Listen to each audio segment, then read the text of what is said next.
এখন ছোট বন্ধুরা আমাকে একটু কিছু বলতে হবে, তো তার আগে আমি একটু জানতে চাই, এই যে এতক্ষণ একটা 1 ঘন্টার প্রায় আমরা একটা অনুষ্ঠান দেখলাম, তোমাদের বন্ধুরাই পারফর্ম করেছে অনুষ্ঠানগুলা, কেমন লাগলো তোমাদের? অনেক মজা লেগেছে? তোমরা তো করেছো, তোমাদের তো মজা লাগবেই। আর যারা উপরে দেখেছে তোমাদের কেমন লাগলো? তোমরা কি চাও এরকম আরো অনুষ্ঠান করতে? ভেরি গুড, ঠিক আছে, আমরা ইনশাল্লাহ অ্যারেঞ্জ করবো যাতে আরো বেশি এরকম অনুষ্ঠান করা যায়। সম্মানিত সকল উপস্থিতিবৃন্দ এবং শিক্ষকবৃন্দ, আজকে এখানে শিক্ষকবৃন্দই বেশি আছেন খুব সম্ভবত, আমি যতটুকু ধারণা করতে পারছি। সারা বাংলাদেশে বিভিন্ন প্রাইমারি স্কুলে শিক্ষকবৃন্দ আছেন।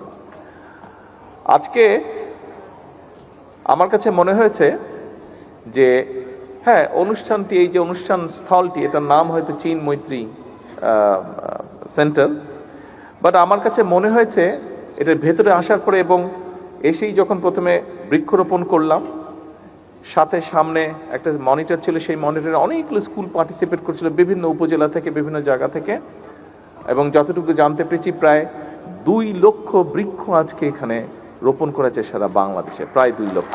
এটা যেমন একটি বিষয়।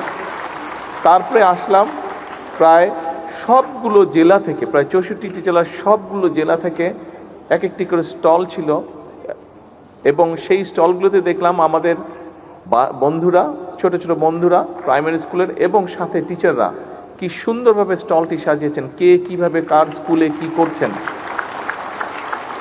তারা তাদের স্কুলটা কিভাবে চালাচ্ছে, কি কি উদ্যোগ নিয়েছে, কি কি কাজ করছে, সব কিছু খুব সুন্দরভাবে বিভিন্ন জায়গায় ফুটিয়ে তুলেছে। তারা বিভিন্ন জিনিস তৈরি করছে, বাচ্চারা সেগুলো তারা ফুটিয়ে তুলেছে।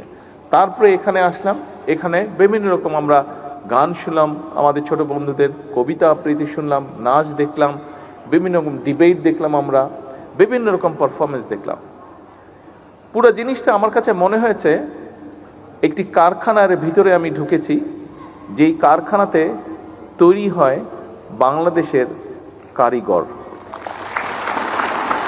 আগামী দিনের বাংলাদেশ যারা গড়বে, আগামী দিনের বাংলাদেশ যারা তৈরি করবে, সেই কারিগর তৈরির কারখানাতে মনে হয় আমি আজকে এসে দেখলাম।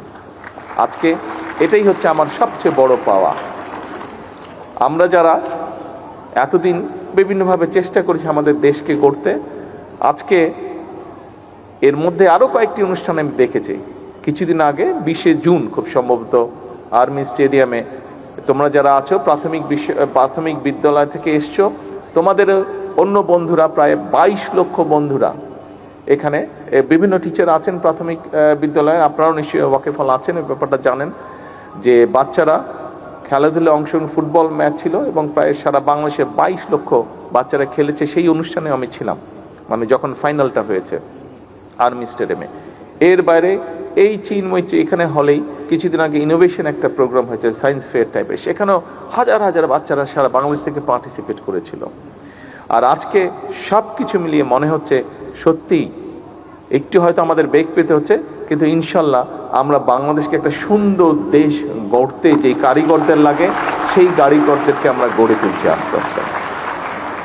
সম্মানিত উপস্থিতিবৃন্দ, শিক্ষকবৃন্দ এবং আমার বন্ধুরা, তোমাদের সাথে, আপনাদের সকলের সাথে আমি আমার 2-1টি বিষয় একটু আলোচনা করতে চাই। নিশ্চয়ই আপনারা কম বেশি সকলে অবগত আছেন যে আমরা সরকার গঠনের আগে আমরা বলেছিলাম শিক্ষা ব্যবস্থাটাকে আমরা কিভাবে গড়ে তুলতে চাই। আমরা বলেছিলাম